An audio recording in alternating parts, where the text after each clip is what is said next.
Fala pessoal, sejam todos muito bem-vindos para mais uma conversa com Douglas Castro. E hoje eu tenho a honra, a grata satisfação de receber um convidado muito especial. Em 2024, no mês de outubro, mais especificamente no município de Novo Hamburgo, uma ocorrência chocou a sociedade gaúcha, que teve ampla repercussão nacional e também internacional. Um atirador matou 4 pessoas e feriu outras 8 pessoas. Dentre os feridos, muitos agentes de segurança pública. E os 2 agentes de segurança pública que ficaram em pior estado de saúde foi um guarda municipal chamado Beni e também um soldado Farias, da Brigada Militar, mais especificamente do 3º Batalhão de Polícia Militar. Ambos, por milagre, estão vivos, se recuperaram e hoje passam bem. O nosso intuito neste episódio especial era justamente juntar estes 2 agentes e verdadeiros heróis. Em relação ao guarda, infelizmente, apesar da nossa tentativa, não conseguimos fazer um alinhamento de agenda. Por isso, ele não pôde estar hoje conosco. Mas nós conseguimos trazer aqui para os nossos estúdios para nos conceder uma entrevista especial e nos relatar o que de fato aconteceu naquela noite e contar o seu testemunho pessoal, o soldado Farias. Seja bem-vindo. Eu que agradeço, Douglas, a oportunidade de poder aqui dar o meu testemunho do que aconteceu naquele dia, né? Teve outras entrevistas em relação ao fato ali, sim, mas a tua atenção assim para entrevistar também quem participou diretamente ali na linha de frente se faz necessária. Perfeito. Como tu disse, chegou a dar outras entrevistas, mas foi para órgãos de mídia, órgãos de imprensa. Para podcast, eu acho que essa é a primeira vez, né? Sim, sim. É a primeira vez para podcast, né? Nunca participei assim. Ok, então, antes de tudo, eu quero te agradecer por gentilmente topar o nosso convite. E para aqueles que ainda não te conhecem, daqui a um pouco vão conhecer a tua história, mas para aqueles que ainda não te conhecem, pode falar um pouquinho quem você é, de onde você veio e principalmente o que te motivou a entrar para a Brigada Militar? Sim. Bem, eu sempre tive o sonho de ser militar. Isso é algo que eu trazia desde a infância, assim. Mas ao longo da adolescência, ali, início da fase adulta, eu ainda não tinha consciência para que lado do militarismo que eu queria seguir, né? Porque tem a opção tanto do Exército, da Marinha, da Aeronáutica, quanto da Polícia Militar. Né? E daí, inicialmente, eu comecei a estudar para o Exército, para a Escola de Sargento das Armas. Mas daí, durante esse período de estudo, surgiu o concurso para a Brigada Militar. Como eu já vinha estudando, eu optei então em realizar a prova. Aí eu fiz a prova no ano de 2017, aí fui aprovado. Porém, como era um concurso com muitas vagas, ele foi fracionado em turmas, em 4 turmas. Aí eu fiquei para a 3ª turma. Então eu faço o concurso em 2017, sou aprovado, mas ingresso de fato na Brigada Militar em março de 2021, onde eu me apresento na Escola de Formação de Soldado de Santa Rosa. Tenho minha formação ali por 8 meses, no ano de 2021.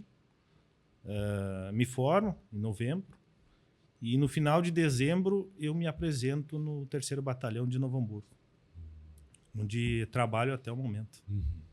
Então hoje tu é um brigadiano do 3º Batalhão de Polícia Militar e, diga-se de passagem, foi lá que eu tive a oportunidade, por ocasião de uma participação na formatura geral do efetivo, de conhecê-lo pessoalmente, né?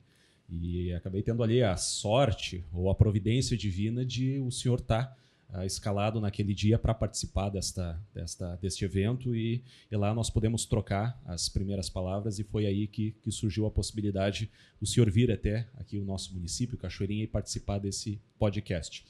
Meu irmão, nós vamos nos concentrar na ocorrência do mês de outubro de 2024, foi no dia 22 e 23, né?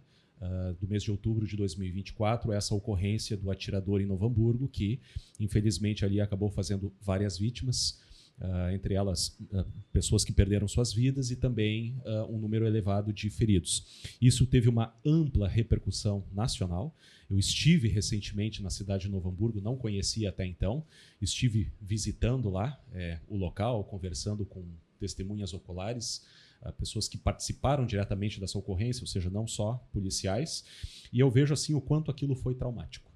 Se foi traumático para nós, que apenas acompanhamos, ouvimos a repercussão disso através da imprensa, imagina para aqueles que participaram efetivamente desta ocorrência, né? E principalmente ainda os agentes de segurança pública, né? Os guarda municipal que esteve lá e também a brigada militar que deslocou para lá.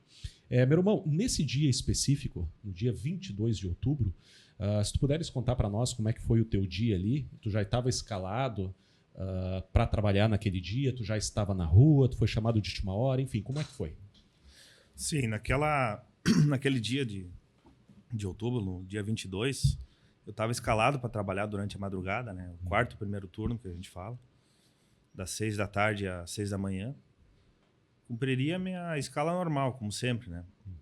A gente assumiu o serviço, a intenção era trabalhar, o horário ali que fosse necessário. Às vezes pega uma ocorrência e passa do horário, né? Mas sim, isso é normal.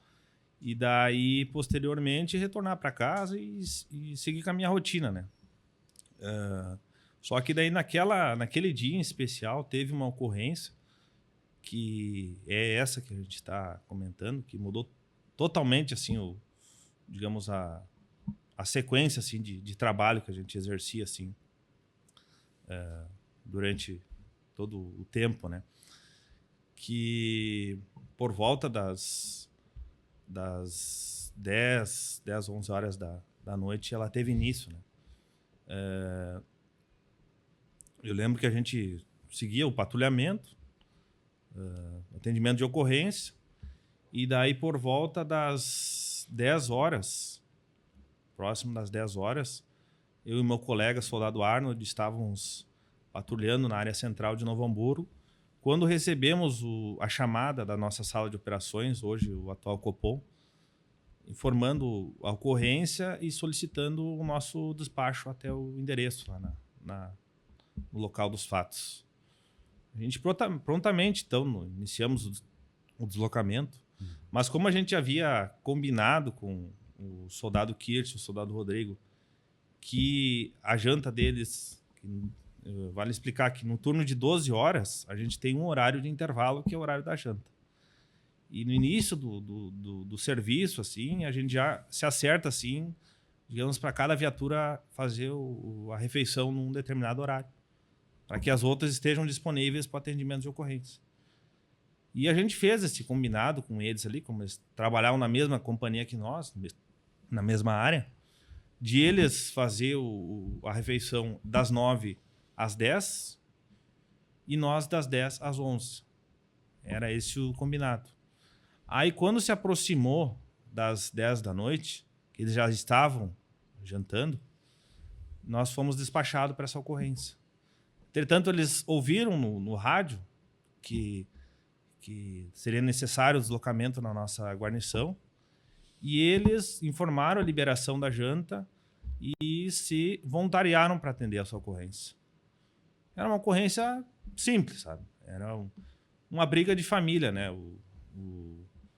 Os pais que estavam se desentendendo com o filho, né? Isso aqui hoje em dia até é bem comum, né? Daí eles foram para o atendimento, né? A gente se deslocou para a nossa janta. A gente se dirigiu até o local onde iríamos fazer a refeição e lá ficamos por um tempo, até ficar pronto. E daí eles já tinham deslocado, iniciado o atendimento. Só que, digamos assim, quando a sala de operações informa a ocorrência, todos ficam sabendo, desde que capte o sinal, né? Mas quando o colega está no local atendendo, só ele sabe o que está passando ali, sabe? Sim. A gente não tem como saber o que está se passando lá. Qualquer alteração, a gente depende dele informar o que está acontecendo, se precisa de apoio, se não é necessário. Então, naquele princípio ali, estava tudo tranquilo, assim, sabe? Eles informaram a chegada e estavam em atendimento. E a gente, enquanto estávamos aguardando a chegada da refeição, eu lembro que eu fui no banheiro e quando eu estava saindo do banheiro, eu ouvi uma chamada com um tom assim bem alarmante, sabe? De socorro, assim, no local onde é que eles estavam atendendo, sabe? E daí, prontamente eu captei, já me dirigi até a mesa onde estava o colega, que também já havia captado, e automaticamente a gente já abandonou ali a refeição, né? Prioridade é o apoio, né? Se tiver que ficar sem jantar aquela noite, não tem problema. A gente se dirigiu até o local para prestar o apoio para os colegas que estavam solicitando, né? Entretanto, não tinha muita informação do que seria. O colega apenas conseguiu transmitir informação que havia um sujeito atirando contra a guarnição. É algo que poderia ser qualquer coisa, né? Poderia ser um outro indivíduo que chegou no local ali e efetuou os disparos.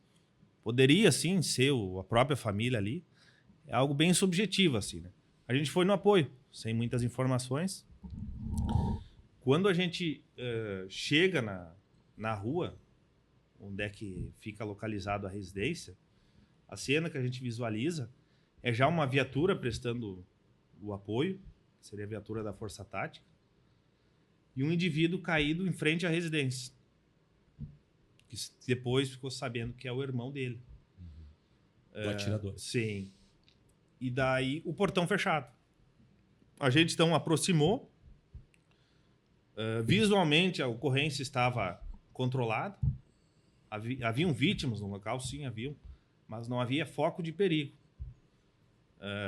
Então a prioridade ali era isolar o local e prestar socorro às vítimas. O sargento comandante da Força Tática, por instrução da técnica do nosso trabalho, ele achou por melhor fazer a verificação com mais amplitude na área, para ver se identificava algum foco de perigo, que até então ninguém sabia a origem daquela possibilidade do sujeito estar ferido no local, sabe? Daí ele nos ordenou que nós ficássemos ali fazendo isolamento e prestando socorro às vítimas, chamando a viatura do SAMU. Foi feito. Eu lembro que nós fomos depois do colega da Força Tática, nós fomos a segunda viatura a chegar no local. E logo em seguida chegou outra viatura, que é a viatura da Sargento Josiane e do soldado Geiger. Então o soldado Geiger desembarca, a gente se aproxima do indivíduo que estava ferido. Eu, visualizando ele ali, eu vi que os ferimentos eram graves. Apesar dele ainda estar vivo, né? Mas pelo visual dele ali, eu estava temendo assim que ele ia morrer. Estava bem ciente assim que ele morreria. Me veio um pensamento assim vendo aquela cena ali da possibilidade de morte por influência da fé católica que eu tenho, de ao menos interpelar ele em relação ao sacramento do batismo, se ele de fato tinha ou não, né?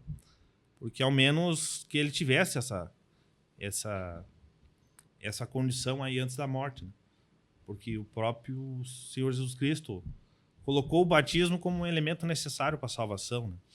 Então a gente fica preocupado nesses casos. Não foi, digamos, a primeira vez, né? Teve outra ocorrência que eu me deparei com uma situação semelhante, que na dúvida eu batizei o indivíduo.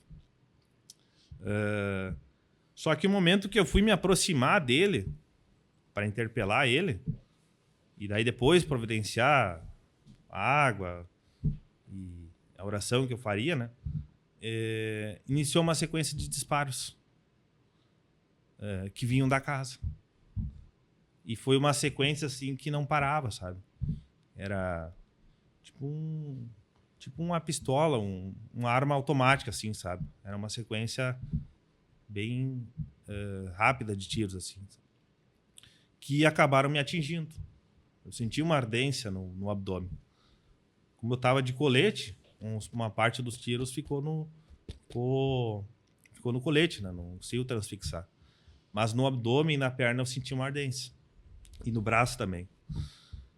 Eu lembro que nessa situação ali, dos disparos ali, assim que cessou, eu já fui me afastando e fui meio que na direção de procurar abrigo. Fui me agachando ali próximo do veículo, com o intento de sair da zona de perigo, sabe? Então eu me deito no local e ao mesmo tempo eu ouço um colega falando que a sargento tinha sido baleada também, a sargento Josiane. E eu ouço os gritos dela também. Foi uma cena bem desesperadora, assim. Apesar do preparo que a gente tem, assim, para enfrentar ocorrências críticas, sabe, de perigo, mas no ato ali a gente também sente, sabe? A gente também, ser humano também tem sentimento. E eu lembro que foi uma cena, assim, de quase desespero, assim, né? Porque todo mundo sendo baleado ali, né? Não sabendo de onde é que vinha. Quem que estava nos baleando? A hipótese e se confirmou que vinha da casa, né? Até pelo trajeto dos disparos. Como a gente estava de frente para a residência, era de lá que vinha. Mas em nenhum momento eu consegui visualizar o autor. Ou os colegas referiram que viram o autor. Ninguém conseguiu identificar. Aí eu me deito na calçada e eu carregava comigo um torniquete. A gente, na nossa formação, a gente aprende o APH tático, a gente resume, né, que é o atendimento pré-hospitalar, que serve para situações assim, né, pelo menos para se evitar uma morte antes da chegada do hospital, sabe? E eu trazia comigo um torniquete que fazia parte do kit de APH. Eu então visualizo assim um sangramento bem massivo na minha perna direita, na coxa, e eu achei que tinha pegado a artéria. Ali eu já fiquei bem assim consciente do risco, sabe? Mas como eu tinha um torniquete, eu comecei a me auto-aplicar, né? Eu comecei a fazer a manobra ali para aplicação e o torniquete se rompeu. Ele se rompeu e, digamos, aquilo ali meio que me tirou de fora, sabe? Da ocorrência. Se rompeu e não tinha o que fazer. Se de fato fosse na artéria, questão de minutos eu tinha morrido ali. Aí naquela situação ali, diante da morte, a gente tem poucas escolhas a fazer, né? Não dá muito tempo. Aí eu escolhi me colocar à disposição de reconhecer as minhas culpas diante de Deus, para que Ele tivesse misericórdia da minha alma, perdoasse meus pecados, e também de lutar até o fim. Foi exatamente o que eu fiz. Comecei com o sinal da cruz, aí saquei minha pistola, mirei a janela, mais ou menos onde é que eu achei que vinham os disparos, e comecei a disparar, com a intenção de atingir o autor, ou pelo menos que ele se acomodasse dentro da residência e parasse com aquilo. E comecei. Eu lembro que quando eu fui baleado, um dos disparos pegou meu braço, meu antebraço. Então, quando eu peguei a pistola, parecia que pesava 1 tonelada aquela pistola. Não tinha muita força, sabe? E daí eu comecei, naquela possibilidade que eu tinha, eu comecei a disparar. Aí eu descarreguei um carregador, fiz a troca, consegui pegar outro, que a gente trabalha com 3 carregadores, né? Um na pistola e 2 sobressalentes. Eu pego o segundo carregador, faço a troca e continuo disparando. Descarrego o segundo carregador, pego o terceiro carregador, porém quando eu vou colocar ele na pistola, ele não entra. Aí, posteriormente, quando eu saí do hospital, eu fui ter acesso. Ou por que ele não entrou? Porque um dos disparos pegou justamente no carregador. Então ali eu não tinha recurso ali, esgotou. Eu não podia lutar, né? Eu lutei até onde deu. Aí foi o momento que eu ouvi um disparo. E deu um disparo, aí deu 1 minuto assim de silêncio, daqui a pouco, tuf, sabe? Tipo, saí daquela cena, sabe? Assim que eu tava entrando em outra realidade. Depois, posteriormente, foi saber que foi tiro na cabeça, né? Mas eu consciência que eu tinha que tinha sido algo grave, sabe? Realmente grave. Não foi, digamos assim, um desmaio. Foi uma sequência, sabe? Digamos, eu saí de uma realidade e entrei em outra. Digamos, eu estava sendo conduzido para um local. Lembro que a visão que eu tinha era um local bem escuro, assim, mas no final dele tinha uma luz de cor branca. E eu lembro que estava sendo conduzido para aquele local. E a única coisa que naquela cena que eu podia fazer é pensar em Deus. E eu fui sendo conduzido para aquela luz, só que em determinado momento ela começou a trocar de cor. Ela foi ficando amarela. Ao invés de ser branca, foi ficando amarela. E ela foi se ampliando, se ampliando, se ampliando. Digamos assim, a sensação que eu tinha é que antes eu estava sendo levado para uma outra realidade. A sensação que eu tive, eu estava sendo trazido para a realidade anterior. E foi justamente o que aconteceu. Ela se ampliou, quando ela se ampliou totalmente, eu abri o olho e passei a ouvir assim, os disparos, a interação entre os colegas. Comecei a sentir. Eu lembro que eu pressionei assim, fiz forças assim, no pé para ver se eu não tinha perdido os movimentos dos membros inferiores. Tava tudo, digamos assim, estável, sabe? Apesar da situação ser crítica, mas eu não tinha perdido os movimentos. Tinha fala, sentia dor. E ali fiquei um tempo. Já ciente assim da gravidade, porque eu lembro que eu cheguei a levantar a mão assim e eu coloquei assim, eu senti que estava molhado minha cabeça. Sabia que era muito grave, sabe? O tiro tinha sido na cabeça mesmo. E daí ali fiquei. Não podendo fazer mais nada, eu recorri ao último recurso, que é a oração. E daí me concentrei, desde o resgate, na oração. Porque eu não tinha esperança que eu sairia vivo daquela coisa. A expectativa que eu tinha é que não daria tempo.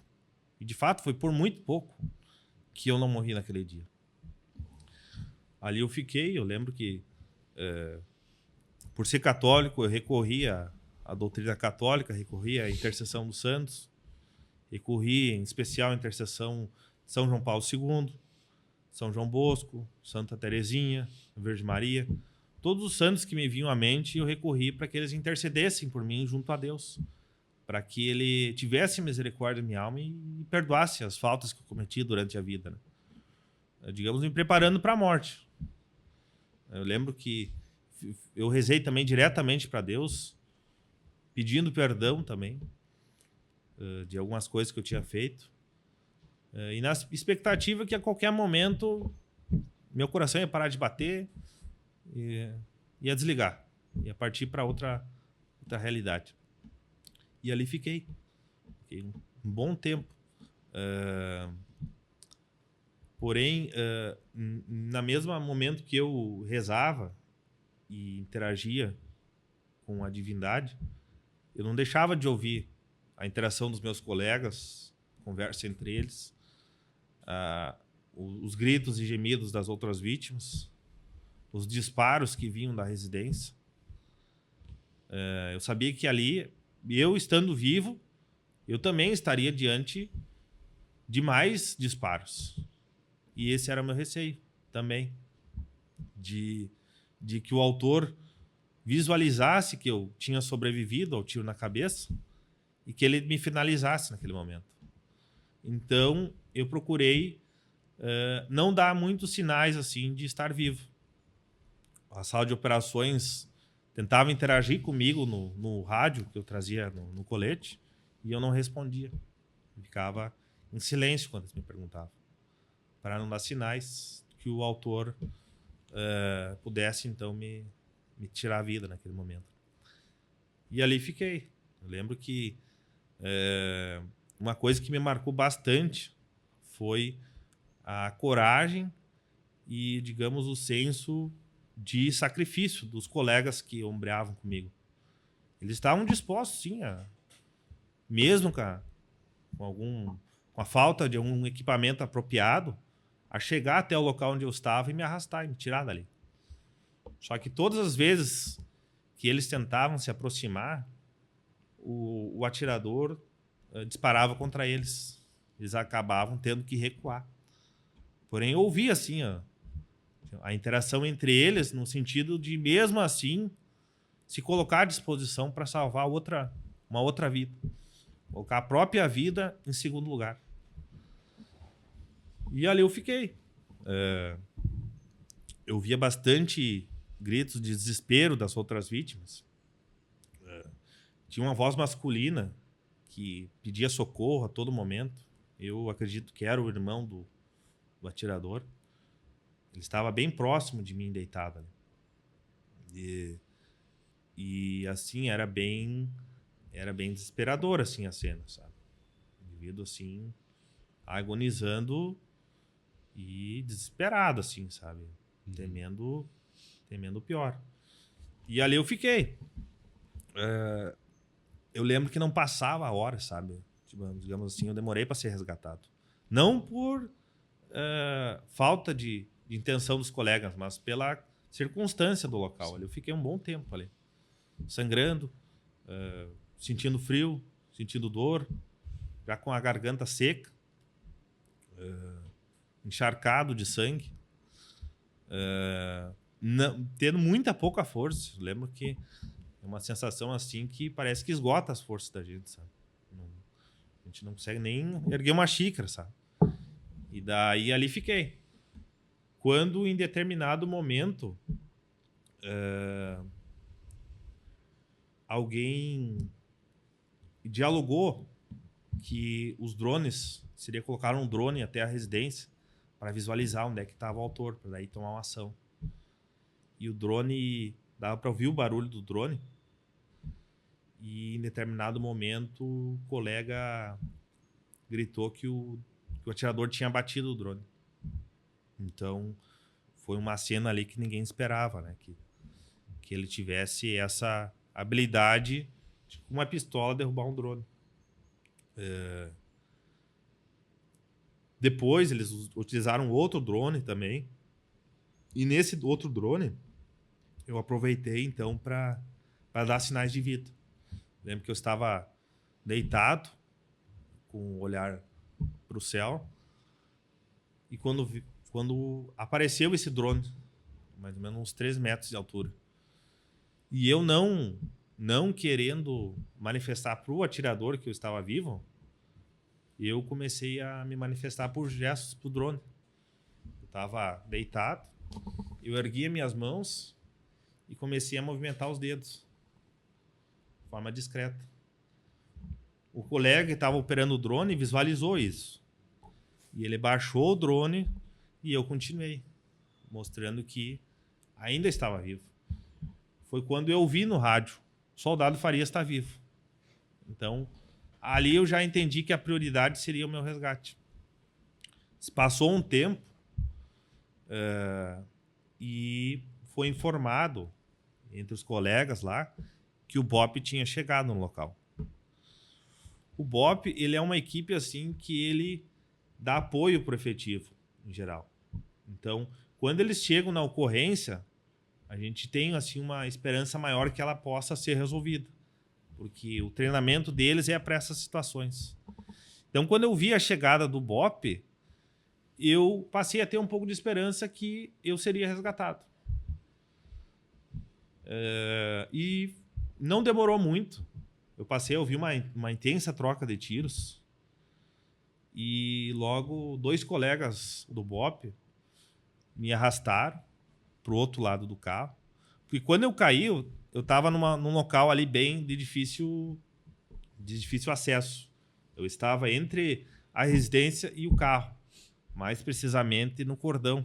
Então, qualquer chegada ali seria muito próximo da fonte de risco.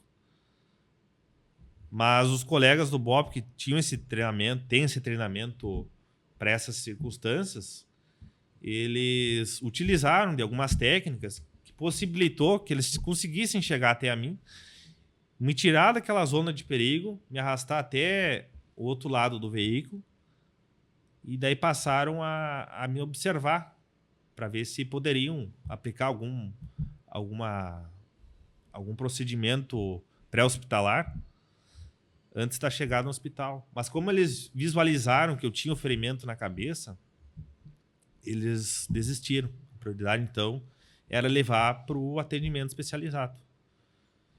E dali eles me arrastaram até a viatura da guarda.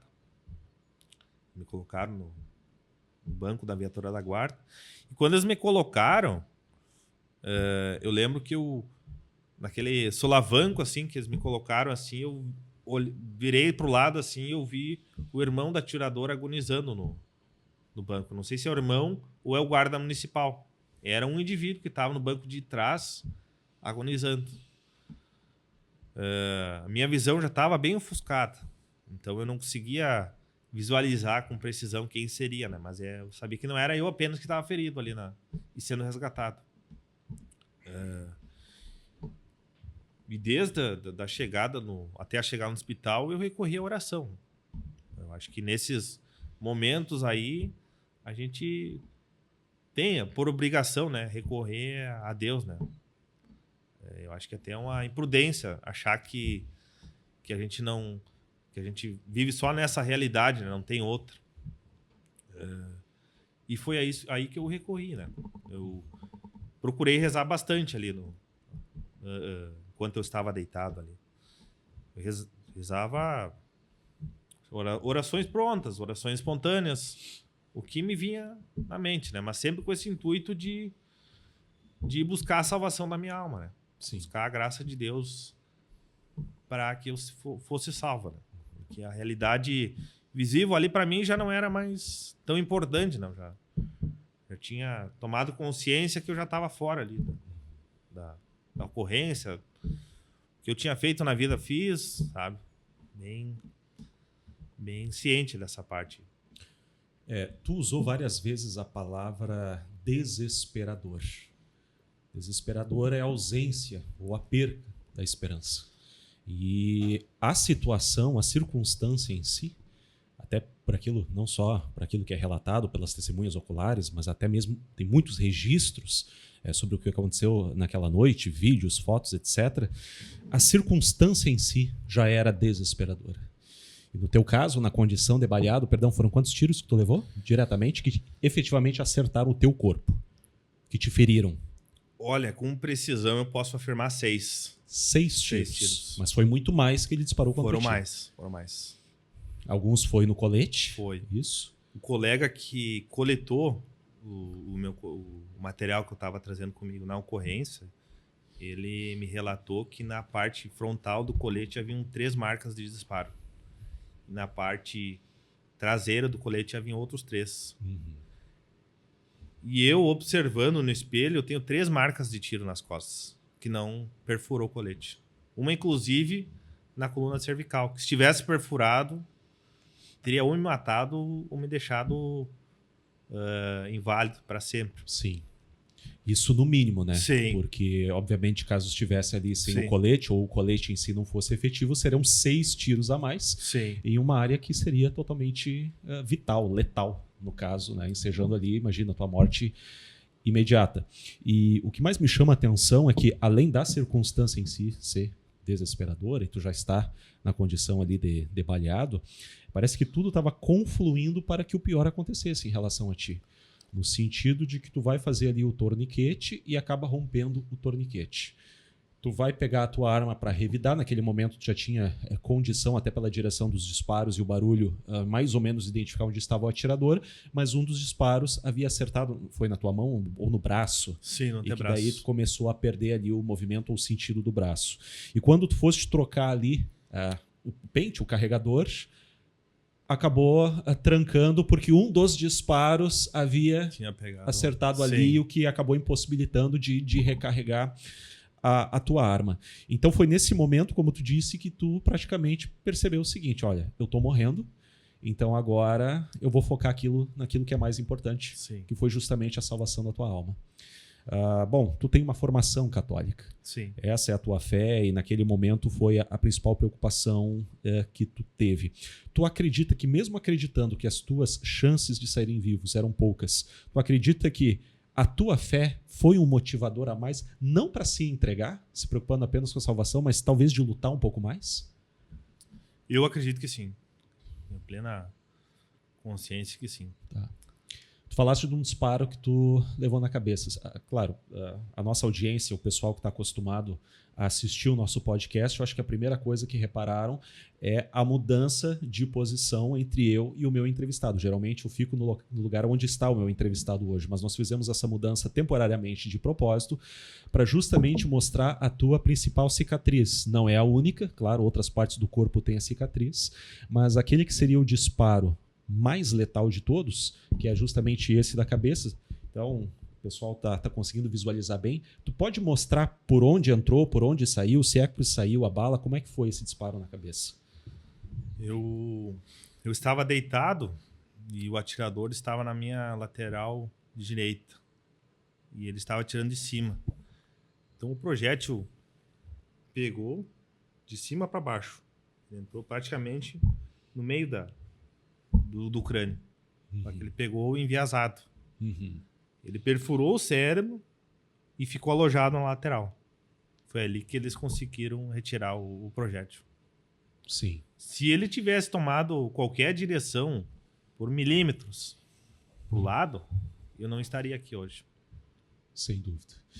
E tu não ficou com nenhum tipo de sequela em relação ao corpo, o movimento do corpo, ou em relação ao cérebro, como tu disse, atingiu o cérebro, Sim, né? atingiu.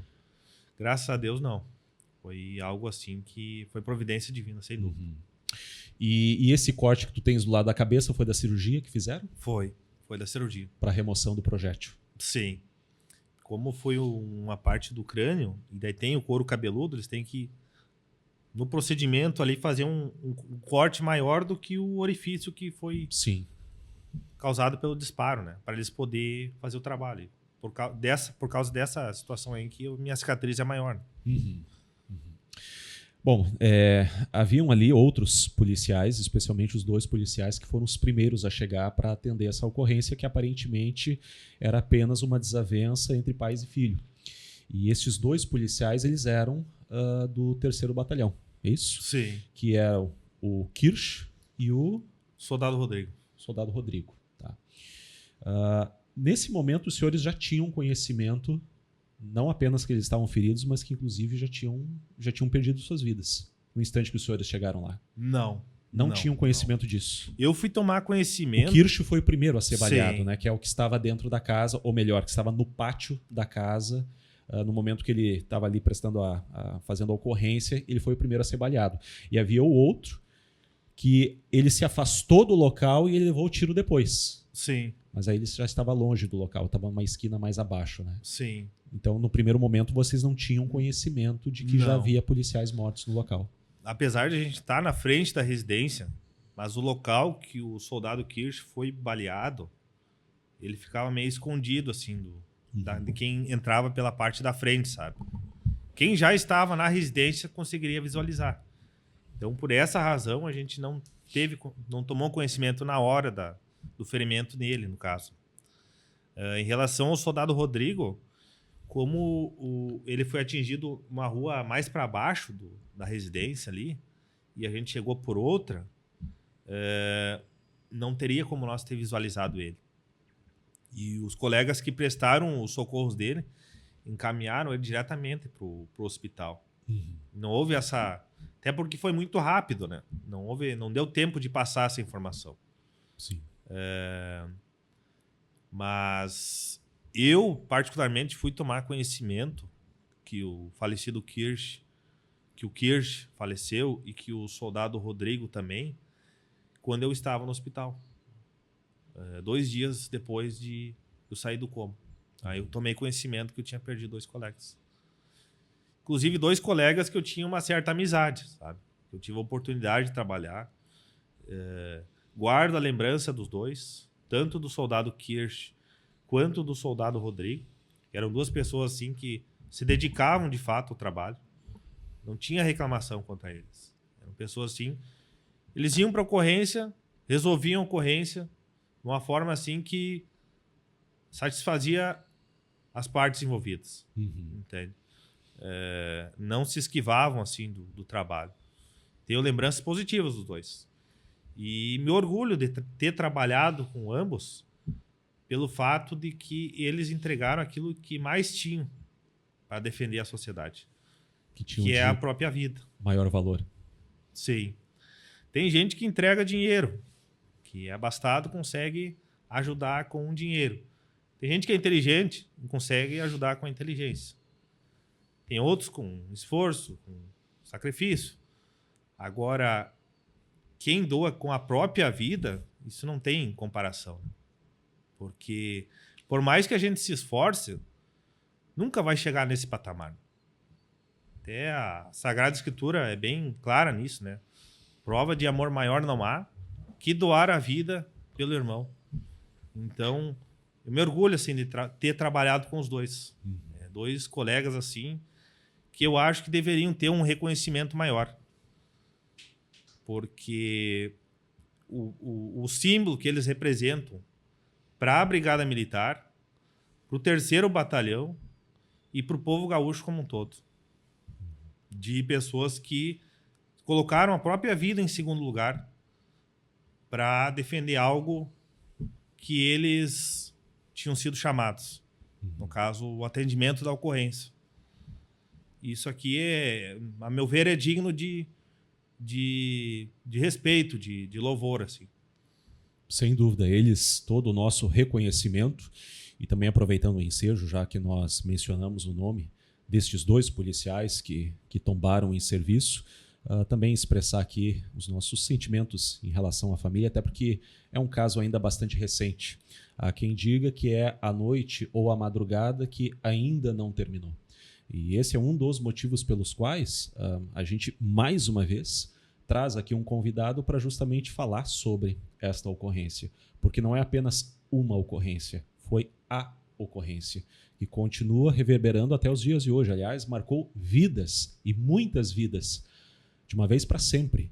Então, a gente fala sobre isso. Eu tive a oportunidade, já trouxe aqui o comandante-geral da Brigada Militar, o Coronel Feoli, também gentilmente participou aqui do nosso programa e acabou falando sobre essa ocorrência, até acabou tendo aqui a oportunidade de poder, de alguma forma, responder uma série de ataques e críticas injustas que foram feitos em relação à própria Brigada Militar, de pessoas que nem sabiam o que tinha acontecido, de pessoas que não estavam nem perto daquele local, que não tinham acesso a material, enfim. Recebi aqui o próprio Coronel Famoso, que é o comandante do 3º Batalhão de Polícia Militar, também meu amigo pessoal, esteve aqui, fizemos uma entrevista exclusiva sobre essa temática, e também o que eu queria era justamente trazer uma pessoa que estivesse lá presente e que, como tu disse, que quase que oferece ali a sua própria vida, o seu bem mais valioso, para muitas vezes defender pessoas que não conhece, mas esse é o juramento que os senhores fizeram, né? Então, muitas vezes pode alguém pensar que esse juramento é apenas palavras ao vento, palavras escritas num papel, mas esse juramento, em algum momento, ele pode se tornar realidade. Esse risco, ele é constante. É claro que o policial não entra para a polícia para ser morto, claro que ele não presta o juramento pensando em ser morto, e ele muito menos é pago para isto. Ele é pago para servir e defender e proteger a sociedade.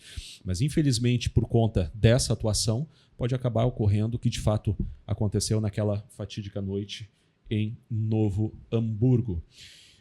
Então, meu irmão, uma das coisas que também chamam a atenção, não apenas minha atenção, mas de outras pessoas que, de uma forma ou de outra, tomam conhecimento dessa ocorrência, é que todos os policiais que foram baleados, que foram feridos nessa ocorrência, me corrige se eu estiver enganado, até onde eu sei, não pediram um afastamento ou não pediram para sair da polícia.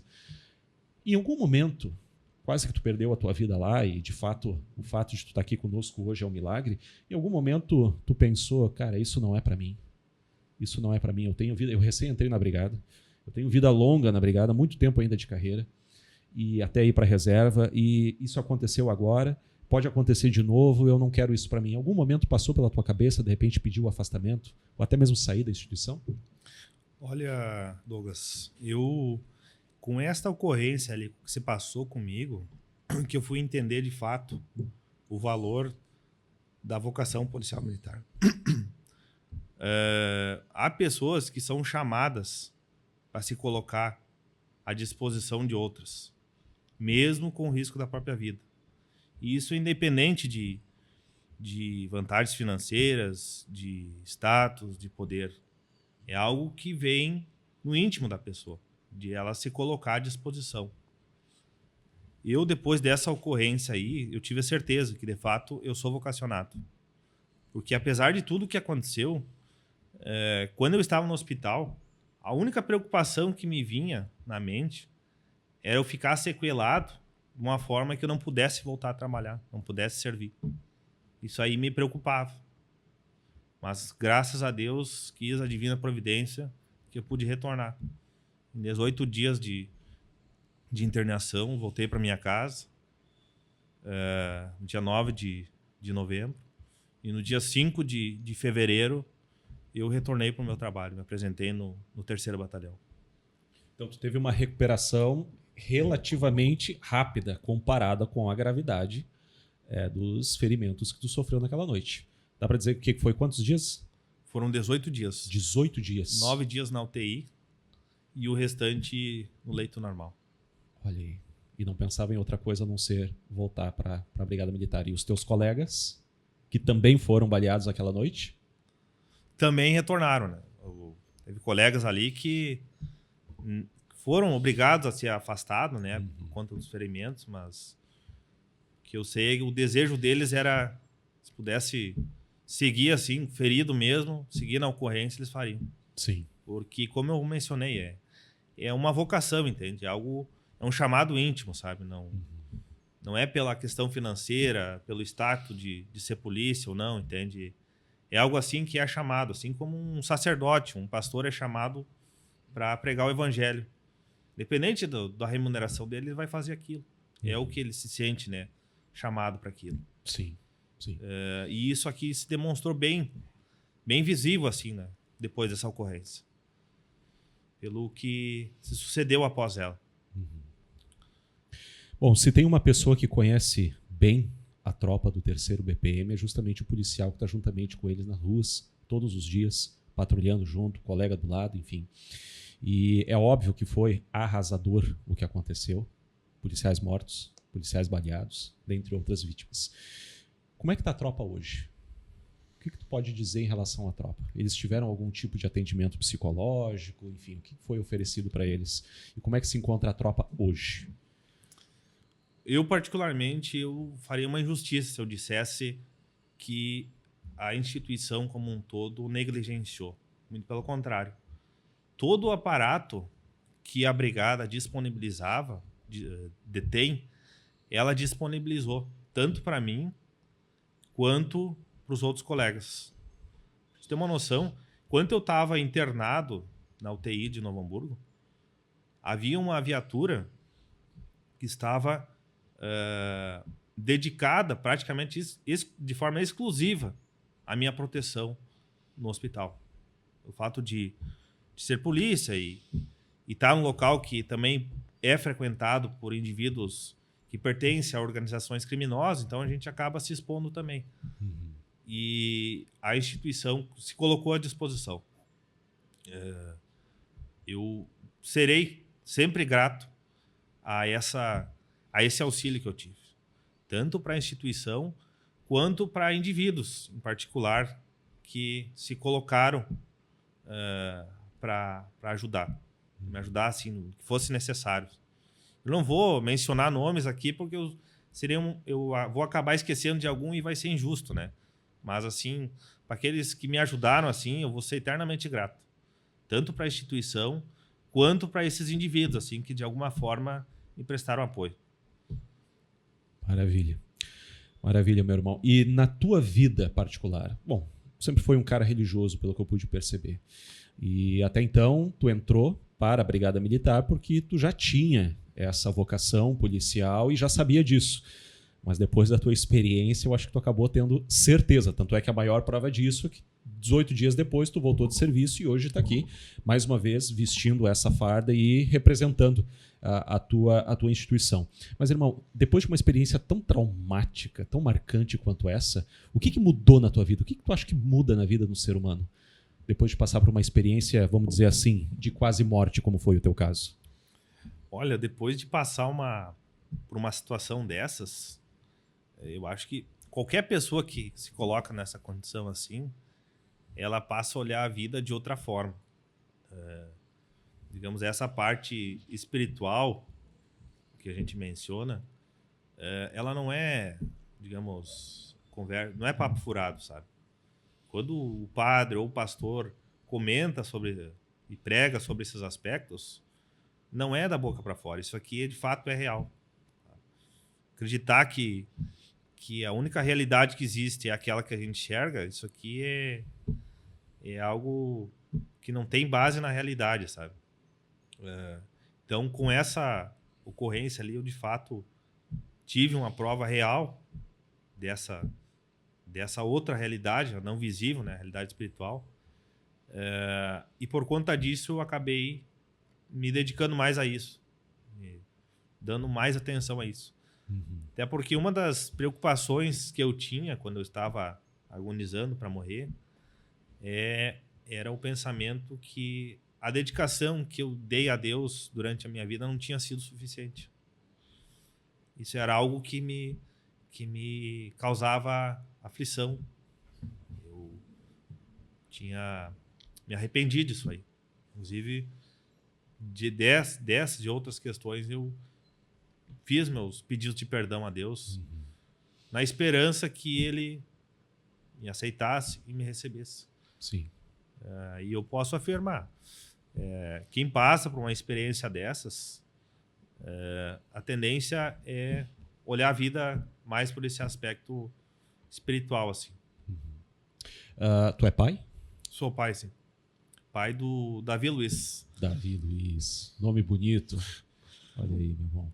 Então, meu irmão, agora a gente já caminhando aqui para o encerramento da nossa entrevista. A câmera não mostrou, mas em alguns momentos aqui foi impossível, inevitável, não encher os olhos d'água, porque eu particularmente também estou passando por uma experiência em relação a uma pessoa muito próxima a mim, uma pessoa da minha família, e é difícil assim esse confronto com a morte. E de fato, como tu muito bem enfatizou, nesse momento eu acho que duas coisas pesam: a fé e a consciência das obras, né?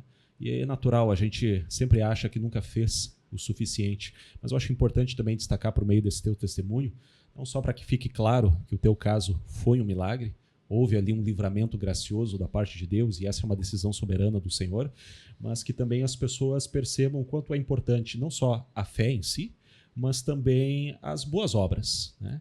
Que a gente não venha pensar nisso apenas quando se defronta com uma doença ou uma experiência de morte ou quase morte, mas que a gente tenha essa preocupação de uma forma diária. E uma coisa que eu sempre falo para os policiais, não apenas os meus entrevistados aqui, mas 99% do meu público aqui é composto de 3 tipos de pessoas: policiais, pessoas que sonham em ser policiais ou pessoas que querem ou que admiram o trabalho da polícia, né?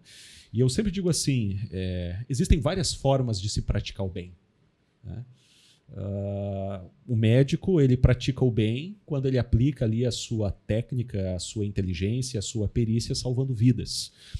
O ministro religioso, não importa, católico, protestante, ele pratica o bem na medida em que ele leva uma mensagem de fé e esperança para as pessoas, né? Enfim, cada profissão aí, cada função social tem a sua relevância e tem a sua importância.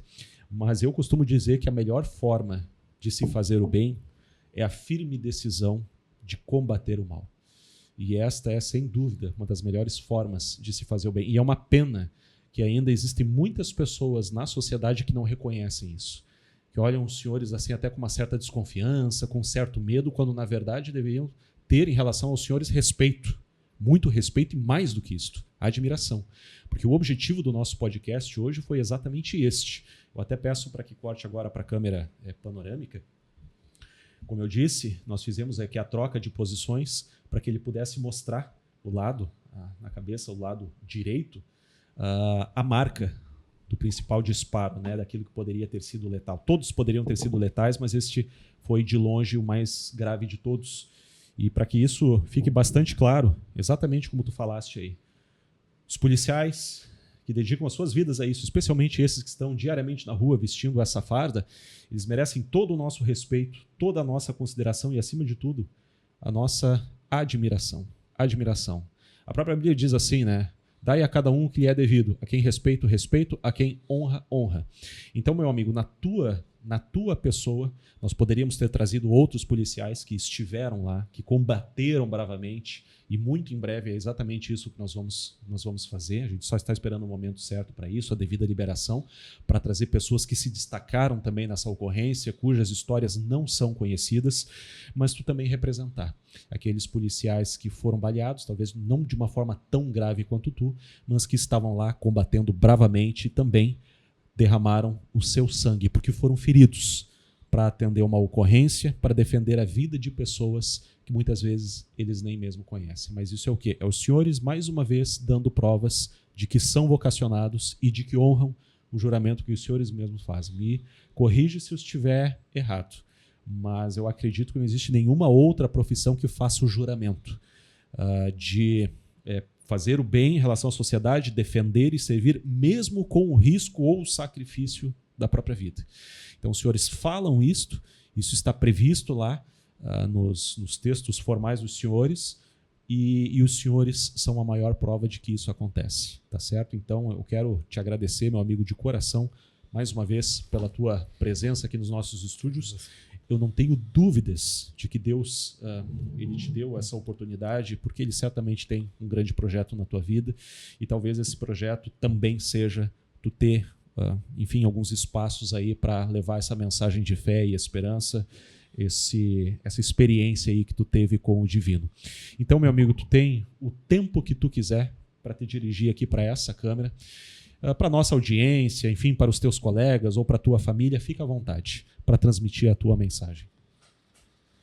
Bem, a mensagem que eu tenho para transmitir é uma mensagem de gratidão.